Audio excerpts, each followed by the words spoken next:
Schwab, I'm very sorry, I wouldn't agree with that. What two organisms might be the likely cause of his pneumonia? Always give the common things. When you are answering and there are 100 bugs, for example, there are 100 organisms giving pneumonia, what I want to know as examiner that you talk to me in common terms. Streptococcus is the commonest. 80% of pneumonia is due to Streptococcus pneumoniae. So the correct answer is this. So that should be your order. What people have written, they're all correct. But then we have to start with Streptococcus, followed by Haemophilus influenza and Mycoplasma. These are your common bugs. Always give. Staph aureus is not common. Books say common, but in my whole pulmonary consultant life, Staph aureus is not common. And usually patients are very, very sick with Staph aureus, and usually they are after flu. If patient is developing pneumonia after a flu, then you think of Staph aureus. But normally people who are coming with pneumonia, I will always think of Streptococcus first. Right, okay. So what four signs might be listed on auscultation? So basically we are talking about pneumonia. This is a medical student level question. What are the signs in the chest on auscultation in a suspected patient with pneumonia? Crepitations, correct. Thank you, Eamon. Crepitations, reduced breath sounds, bronchial breathing, yeah, increased vocal resonance, spot on, brilliant. Let's see what my answers are here. Coarse crackles, bronchial breathing, vocal resonance, and reduced air entry, right?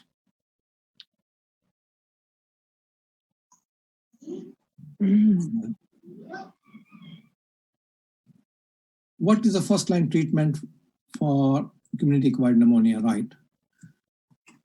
Every region will have different guidelines because the microbiology differs in different areas. If it is CURB1, you will give one antibiotic, that is usually amoxicillin. However, in CURB2 and above, you will give always two antibiotics. Do not take risk of treating pneumonia with one antibiotic. I do not use Comoxiclav because British Thoracic Society does not recommend that. The opening and antibiotics for CURB2 and above will be amoxicillin and clarithromycin, as Sajid Ajat has said. Amoxicillin along with clarithromycin. So that is the recommended antibiotic. However, you will deviate if your local microbiology is different. So these are the guidelines by British Thoracic Society guidelines. Ciprofloxacin is not indicated in community-acquired pneumonia. Someone has written Cipro, the answer is no. So amoxicillin or clarithromycin, or you can combine doxycycline with amoxicillin. So you have to cover typical organisms and atypical organisms until the results of your microbiology are known. Sir, I have a question. Excuse me, sir. Yeah, sure. Sir, do you use doxycycline very commonly in your practice, especially in pneumonia? Every day.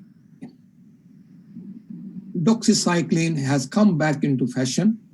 My combination is amoxil and doxycycline. When it oral is form? For CURB2 oral? And oral. Sir, oral? Oral. It depends. If it is CURB3, I will give intravenous amoxicillin and oral doxycycline. If it is CURB2, I will give oral amoxicillin and oral doxycycline.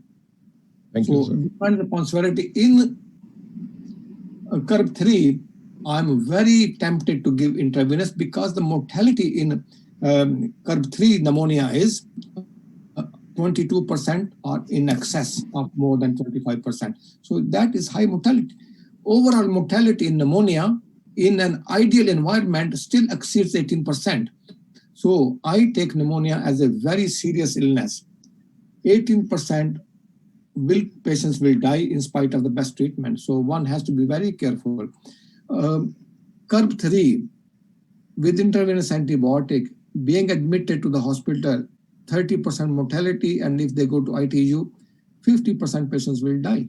So one has to be extremely cautious and aggressive with curve 3.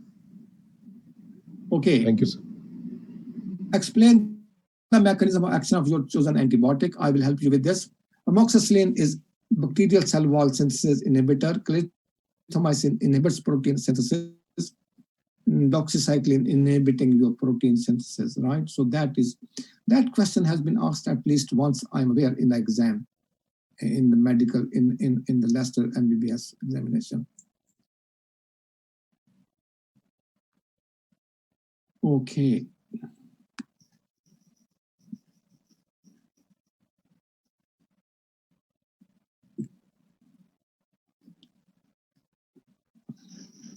What is the correct answer here? What is the most likely organism given this information?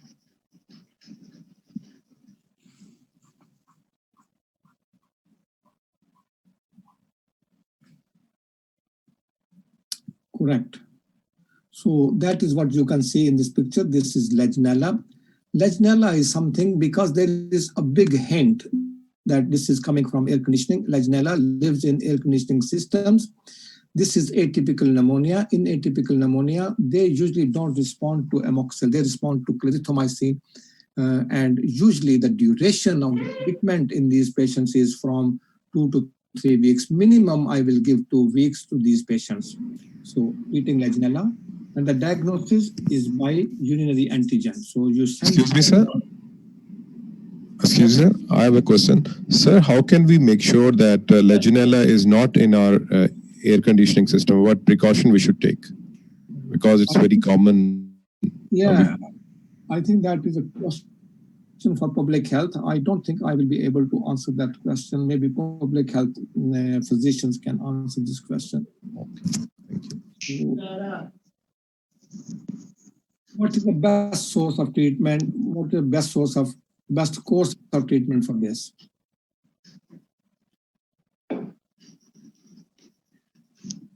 Levofloxacin or clarithromycin. So you have to give atypical antibiotics for atypical pneumonias, usually for 2 weeks, if not 3 weeks, depending upon. Right, okay. Moving on, guys. What is the diagnosis here?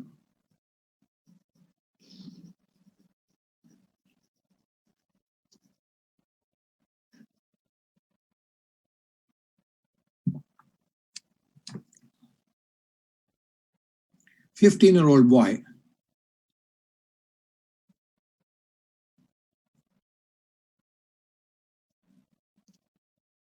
The patient looks pale and unwell. He has no organomegaly, lymphadenopathy, blood test revealed neutropenia with normal platelet. Now, white cell count going up or down both mean sepsis. Bone marrow examination is normal, so that excludes many things, right? If I give you these options, now give me the answer. I'm not even including typhoid in the differential diagnosis because there's nothing there. Fever for last 2 weeks. The patient looks pale and unwell. He has no organomegaly, right? And I have not given you any blood picture.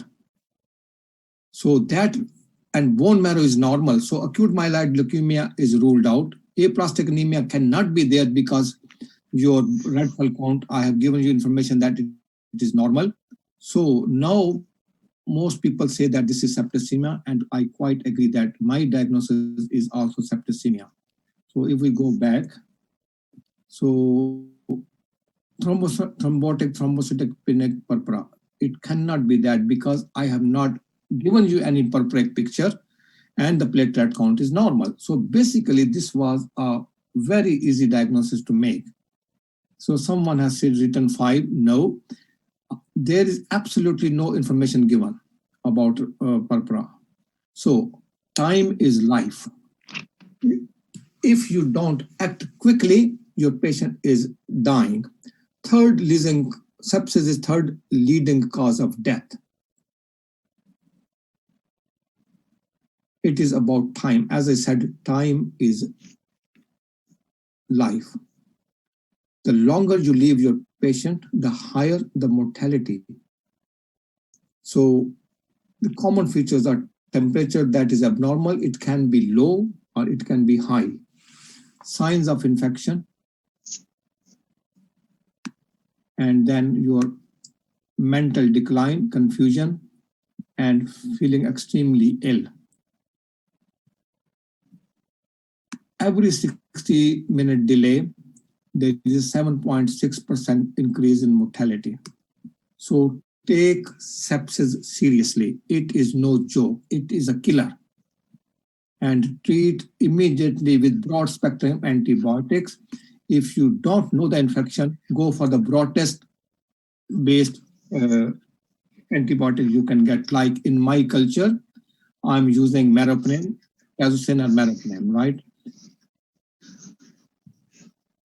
So, and just it might be slightly more difficult, but that is the severity assessment score.